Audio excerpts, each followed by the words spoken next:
রাস্তায় আসার মেন কাহিনী হইতেছে এই জায়গাটা। লোক এট দিস ম্যান, বাস ব্যাংকে রয়েছে, এখানে সাবধানে যেতে হবে। আমার মোটরসাইকেলের যে রেজিস্ট্রেশন কার্ডটা, স্মার্ট কার্ড, সেটা এখন আমার হাতে। হ্যালো ভিউয়ার্স, আসসালামু আলাইকুম। কেমন আছেন সবাই? আশা করি ভালো আছেন। আজকে মোটরসাইকেল নিয়ে বাইর হয়েছি ময়মনসিংহে যাওয়ার জন্য একটা বিশেষ কাজে। আর ময়মনসিংহে যাওয়ার পথে আমাকে একটু ঘুরে যেতে হবে সখীপুর টাঙ্গাইলে। তো এটাই হইতেছে সখীপুর যাওয়ার রাস্তা। অনেক সুন্দর একটা রাস্তা, আশেপাশে বড় বড় গাছপালা, আর হ্যাঁ, রাস্তাটা অনেক চওড়া।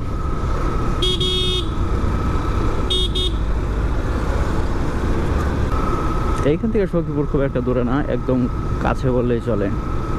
ও, ট্রাকটা মনে হয় ডিজেল নেবে।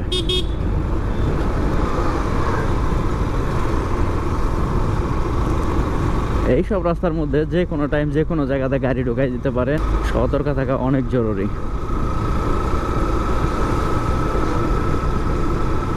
দেখি রাস্তা খালি আছে, তো যাওয়া যায়। নো, সামনে সিএনজি, অনেক টাফ হবে।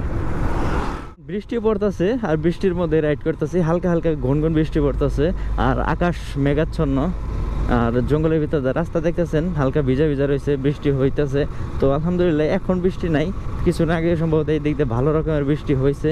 তো দেখি সামনে কি রকম হয়, বৃষ্টি আছে না কি না। ওয়াও, কি সুন্দর দিন।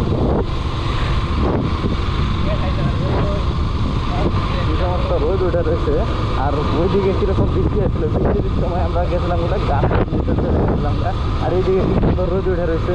মানে আবহাওয়া আমাদের বাংলাদেশে এক এক জায়গায় এক এক রকম, আর দুই সাইডে কিন্তু বনের মতন জঙ্গলের মতন হয়ে গেছে না, কারণ রাস্তাটা সাফ করা হয় না তো। আর এখন রাস্তার মেরামত করছে, যার কারণে আরো সুন্দর। এই রাস্তায় আসার মেন কাহিনী হইতেছে এই জায়গাটা। লোকের যে ম্যান, বাস ব্যাংকে রয়েছে, এখানে সাবধানে যেতে হবে। জঙ্গল, গজারি গাছ, এটার সেগুন বন বলে। জঙ্গল, একদম সবুজ ঘেরা জঙ্গল। আমি এই রাস্তাটা এই জঙ্গলটা দেখার জন্য, আদারওয়াইজ অন্যদিকে অনেক সুন্দর রাস্তা আছে, কিন্তু আমি ওদিকে যাই। আলগা থেকে এখন কাজ সম্পূর্ণ করে এখন যাইতেছি ময়মনসিংহের দিকে। বেলা বাজে এখন 3:30।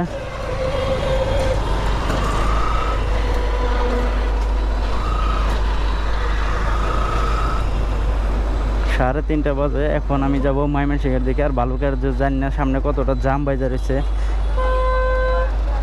কারণ এইখানে যেহেতু এত জাম, না জানি সামনে কত জাম। এখন আছি ঢাকা ময়মনসিংহ হাইওয়েতে। বালুকার ওই জামটা আমার দেখাইলাম না, এখন দেখে রাস্তার সৌন্দর্য।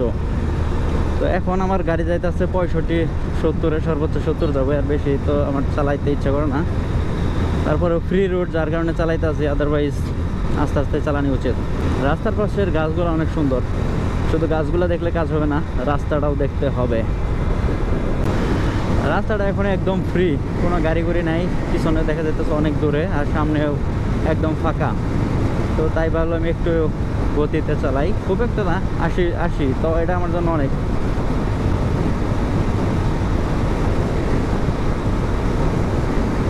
ওয়াও, রাস্তার পাশে গাছগুলো অনেক সুন্দর। এই যে আমার সামনে যে একটা ব্রিজ দেখা যাইতেছে, এই ব্রিজটা একটা ট্রান্সফরমার নেওয়ার সময় ভাঙ্গা পড়ছিল। এই ব্রিজটা এখানে আবার আগের মতন করে বানাই দেওয়া হয়েছে। যে এই যে এইটুকু পার্ট যে দেখা যাইতেছে, এইটুকু পার্ট, এইটুকু নতুন, বা এইটুকু আগের ছিল, এটা ভাঙ্গা পানিতে পড়ে গেছিলো এই বিশাল ট্রান্সফরমার সহ। আর এটাই হইতেছে সামনে 30 সালের ফুট ওভার ব্রিজ। আর এখানে একটা বিট আছে দেখা যাইতেছে।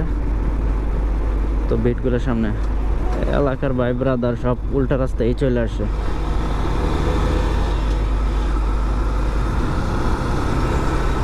ত্রিশাল সামনে একটু শহর আছে, তারপরে এই ময়মনসিংহ এসে পড়বো ইনশাল্লাহ। বাইপাস থেকে চলে যাবো সোজা ময়মনসিংহ।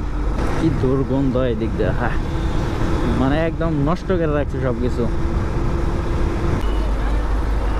যতটা ফ্রি ভাবছিলাম ততটা ফ্রি না এখান দিয়ে। দেখি সিএনজি দাঁড়ায় গেছে একদম সামনে, রেনাবাস চলে গেছে। দেখি সিএনজি বাবা যায় কিনা।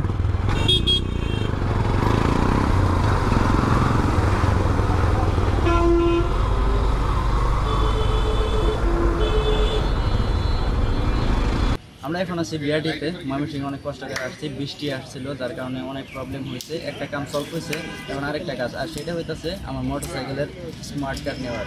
ঠিক আছে, সেইটা নেওয়ার জন্য এখন দাঁড়ায় রয়েছি, অনেক লেট হয়ে গেছে, তারপরেও অনেক কনভিন্স করছি তাদেরকে। আমার পেপার জমা নিয়েছে, দেখি ওনারা পেপারটা দেখে না দিলে পরে সোজা চলে যাবো আমার বাড়ি থেকে। আলহামদুলিল্লাহ আমার হাতে আছে এখন আমার মোটরসাইকেলের যে রেজিস্ট্রেশন কার্ডটা, স্মার্ট কার্ড, সেটা এখন আমার হাতে। এটার জন্য এত কষ্ট যে রাস্তাঘাটে, এটার জন্য মানুষ পুলিশে আটকে, অনেকের কার্ড এটা আসেই না, অনেক যে আমার কার্ড আসছে আলহামদুলিল্লাহ। এখন চলুন বাড়ির দিকে চলে